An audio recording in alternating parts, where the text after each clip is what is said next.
Bismillahirrahmanirrahim. Assalamualaikum warahmatullahi wabarakatuh.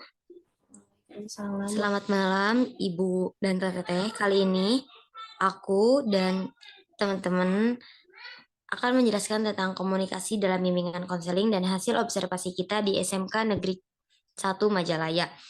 Kepada yang terhormat dosen pengampu kita yaitu Ibu Vina Dartina. Semoga sehat selalu dan selalu diberi keselamatan. Di sini saya tidak sendiri, saya bersama rekan saya, Teh Evano Pagarnisa dan Teh Fauzia Maisun Husna. Untuk mempersingkat waktu, mari kita mulai presentasi ini dengan bacaan Bismillahirrahmanirrahim. Bismillahirrahmanirrahim. Untuk yang pertama, presentasi akan dijelaskan oleh Teh Eva. Kepada Teh Eva, dipersilahkan. Terima kasih Teh Halil atas waktunya. Next Teh Puji. Komunikasi. Komunikasi di sini adalah alat untuk menyampaikan informasi dari satu ke yang lain. Next Teh Puji. Dalam komunikasi dalam bimbingan konseling adalah penyampaian informasi antara dua orang atau lebih dalam layanan konseling serta adanya simbol-simbol yang saling dipahami satu dan yang lainnya. Contohnya, kertas yang berbentuk hati atau bunga atau kertas yang kusam. Kita berikan waktu kepada klien untuk memilih apa yang mewakili perasaannya. Misalkan nih, si klien itu memilih kertas yang kusam yang sudah diremas-remas. Berarti hati yang dia rasakan, perasaannya itu dalam mengalami kegelisahan dalam hidupnya atau kekecewaan terhadap rekan kerja. Makanya klien memilih kertas yang kusam yang sudah diremas-remas.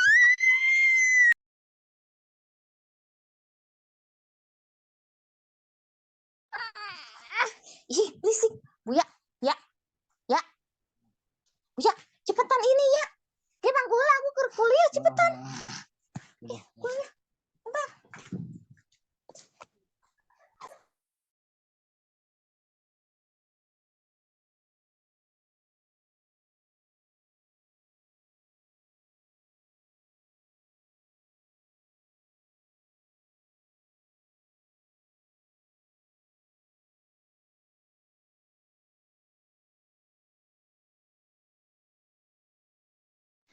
Next, Teh Puji.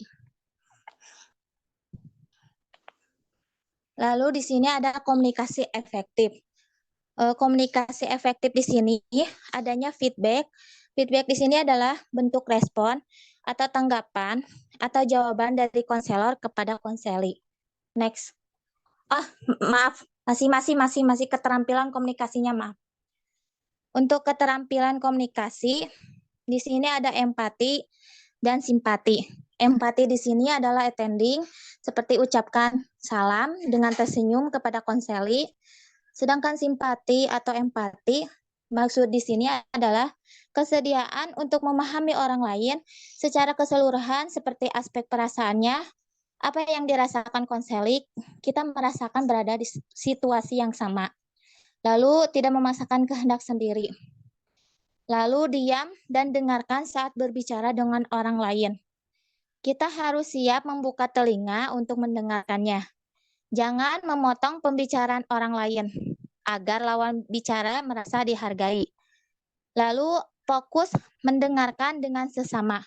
Cara komunikasi yang baik merupakan gabungan diri, mendengarkan dan menanggapi. Tetapi sering kita mungkin kurang melatih kemampuan mendengarkan. Cobalah untuk tidak melamun dan tidak memikirkan hal lain ketika lawan bicara menyampaikan pesan. Lalu ada cara berkomunikasi yang baik adalah dengan mencari tahu apa yang sebenarnya ingin disampaikan oleh lawan bicara.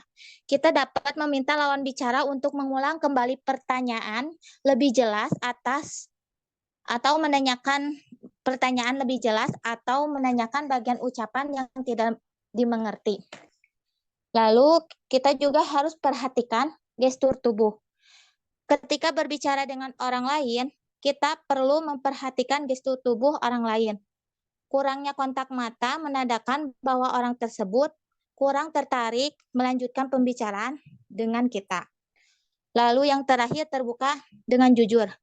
Salah satu kunci cara berkomunikasi yang baik adalah dengan menjadi orang yang terbuka dan jujur dalam menyampaikan pemikiran dan perasaannya.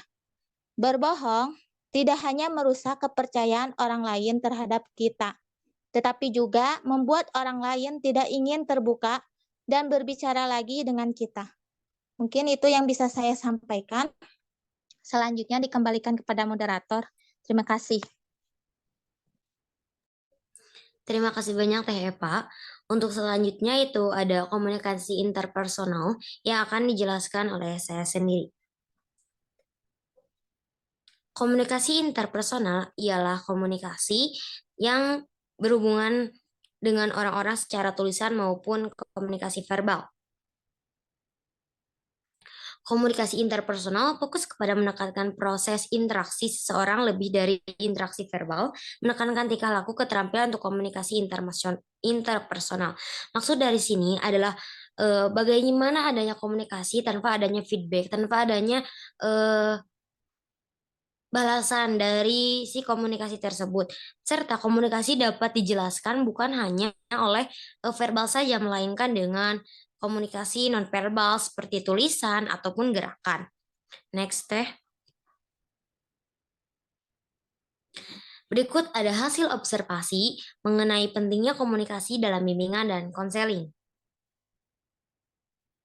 Next Teh.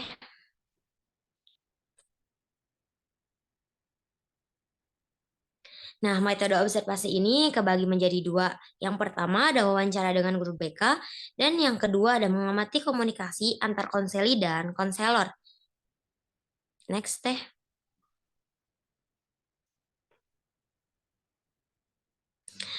Wawancara dengan guru BK. Dari hasil wawancara, kita dapat mengetahui bahwa SMK Negeri 1 Majalaya ini memiliki 5 guru bimbingan konseling. Nah, 5 guru bimbingan konseling itu ada karena di SMK Negeri 1 Majalaya itu ada 5 jurusan. Jadi, setiap jurusan memiliki 1 guru bimbingan dan konseling. Dengan kepribadian gurunya juga yang berbeda-beda. Semua diatur oleh satu staf koordinator, serta peran guru BK itu bukan hanya berpengaruh pada murid saja di SMK negeri ini, di SMKN Negeri 1 ini, tetapi dengan guru mata pelajaran dan staf-staf lain. Jadi guru BK di SMK Negeri 1 ini lebih terbuka, bukan hanya melayani konseli hanya murid saja, tetapi ada guru mata pelajaran dan staf lainnya. Next Teh. Nah, ini ada foto kegiatan wawancara saya dan teman-teman saya Teh Fauzia, serta kita dilaksanakan secara online dan offline bersama Teh Eva dengan ketua koordinator di SMK Negeri 1 Majalaya. Next Teh.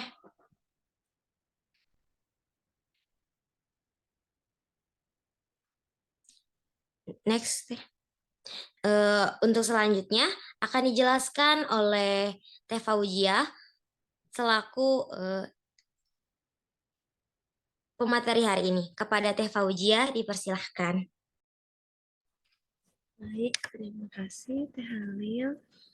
Nah, sebentar ya. Ini ada ya. Mungkin di sini saya lebih ke menceritakan gambaran ketika di lapangan mungkin ya, terkait dengan komunikasi dalam bimbingan konseling. Nah, di sini juga banyak murid-murid di sekolah ini dengan berbagai macam kepribadian ya, terutama di sekolah di SMK Negeri 1 Majalaya ini banyak sekali kepribadian yang memang bermacam-macam atau beragam ya. Nah, namun tidak semua orang bisa menyampaikan masalahnya melalui perkataan. Sehingga ada beberapa metode yang dilakukan oleh guru BK di SMK Negeri 1 Majalaya ini. Salah satunya adalah art session atau art terapi. Nah, mungkin di sini nih media komunikasi dalam bimbingan konseling. Yang pertama, ada bimbingan kelompok, ada konseling online atau via WhatsApp, lalu ada melalui art session tadi atau art therapy atau River of Life, itu disebutnya itu art sessionnya, lalu bimbingan personal atau konseling individu.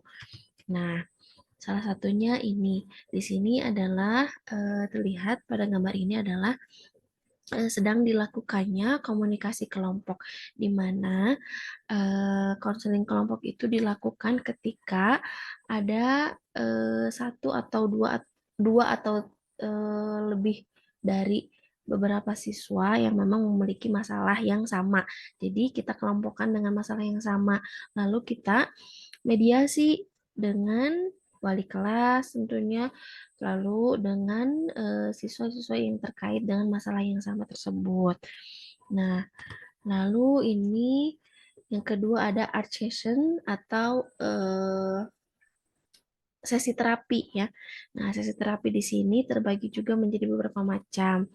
Ada yang memang menggunakan River of Life atau Sungai Kehidupan. Jadi di mana anak-anak atau siswa di SMK Negeri 1 Majalaya ini mereka bisa meluapkan masalahnya atau mengekspresikan masalahnya itu melalui seni atau melalui dengan bergambar. Nah, dengan Sungai Kehidupan ini biasanya mereka secara tidak langsung di alam bawah sadar mereka, mereka menggambarkan apa yang sedang terjadi dalam diri mereka. Misalnya, ada kan setiap siswa tidak semuanya bisa mengkomunikasikan secara langsung mengenai masalah pribadinya. Nah, melalui art terapi ini, mereka bisa mengeksplor apa yang mereka rasakan gitu, mulai dari masa-masa yang sulit, misalnya, lalu setelah melalui masa sulit itu, mereka melalui masa-masa yang eh, lebih kuat misalnya. Nah, sampailah di titik atau di eh, muara sungai itu. Nah, itu ibaratnya muara sungai itu ibaratnya apa ya, puncak dari permasalahannya itu. Jadi memang mereka sendiri yang memang mengekspresikan seperti apa dan bagaimananya. Nah, tetapi selain dari River of Life juga terdapat eh, komunikasi nonverbal dengan hampir sama dengan menggambar. Yang pertama menggambar biasanya karena kebetulan di SMK Negeri 1 Majalaya itu koordinatornya dari psikologi. Nah, biasanya eh, Bu Herni selaku koordinator ketika ada siswa yang memang sulit untuk berkomunikasi, nah ia memakai media untuk siswa bisa menggambar tiga aspek. Yang pertama menggambar pohon, yang kedua menggambar rumah, dan yang ketiga menggambar eh, dirinya dia sendiri gitu. Nah, dari sana memang nanti akan terlihat kepribadian atau masalah yang sedang dihadapi oleh siswa tersebut seperti apa. Itu jadi di SMK Negeri 1 Majalaya untuk komunikasi yang memang dilakukan itu bisa berbagai cara. Ketika misalkan kita menemui konseli atau siswa yang memang sulit untuk berkomunikasi, maka kita akan memakai media yang lain. Nah, tetapi tidak semua juga siswa yang memang bisa berkomunikasi secara langsung dan bisa ada yang memang harus dari perlahan dulu gitu ya. Ada yang memang harus tiba-tiba nggak nggak ditanya apapun, tiba-tiba dia langsung cerita dari A sampai Z. Tapi memang berbagai macam kepribadian, tentunya kita menyesuaikan juga dengan tipe kepribadian dari siswa siswa tersebut. Begitu. Mungkin itu tahlil yang bisa disampaikan, atau mungkin ada tambahan dari Teh Halil dan Teh Eva. Saya kembalikan lagi kepada moderator. Terima kasih banyak Teh Fauzia atas sharing dan pengalaman ya tentang cara berkomunikasi di SMK Negeri 1 Majalaya. Jadi SMK Negeri 1 dapat disimpulkan nih bahwa komunikasi itu bukan hanya tentang cara bicara saja, tetapi bagaimana cara menyampaikan seseorang tentang apa yang mereka pikirkan, dengan salah satunya yaitu dengan art session tadi ya, kayak art terapi. Nah, mungkin selain art session juga tadi ada eh, komunikasi personal itu lebih ke sendirinya juga ya, Teh. Nah, Betul. jadi di sini tuh